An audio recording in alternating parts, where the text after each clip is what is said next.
A new report shows ambush attacks on law enforcement more than doubled compared to the same time frame in 2020. Fraternal Order of Police National Vice President Joe Gamaldi joins us now to discuss. Joe, thanks for being here. We'll bring up the numbers on the screen. There is a 148% increase on ambush-style attacks on officers from this time in 2020. It just seems like it's getting worse and worse. Yeah, it's absolutely getting worse, and people don't actually have any idea how bad it really is. We've had 220 police officers shot in this country this year thus far. That's the highest number we've seen since we started tracking this. You combine that with ambush attacks being up 148%, and these miscreants, they've declared open season on our police officers. It's completely out of control, and it mirrors exactly what's going on in our communities right now. We've had over 20,000 murders in 2020. We haven't seen those numbers since the mid-90s. And in 2021, we're outpacing that.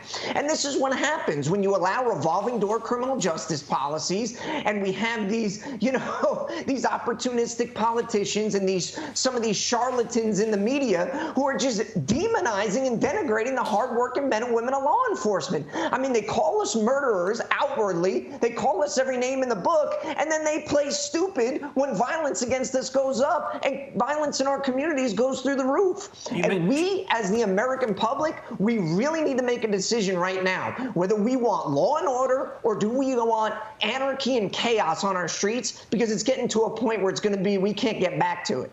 Joe, you mentioned the politicians. Are the American people waking up enough to vote out those politicians that you mentioned that allowed it to get this bad?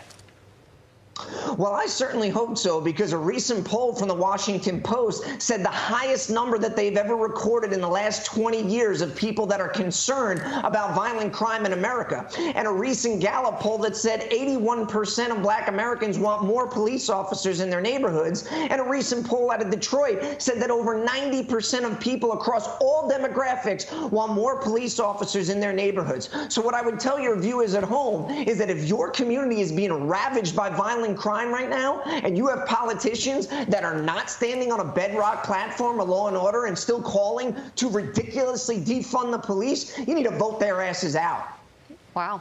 It is the morning show, Joe. My goodness, that is some fiery passion. Joe Gamaldi. I had a double shot of cappuccino this morning. We can tell. Yeah, we can. Thank you for joining us this morning. We really appreciate your time. And of course, we'll see, as he talked about, you got to vote them out if you want to vote them out then, and we'll see what people vote on in the midterms. Joe, thanks.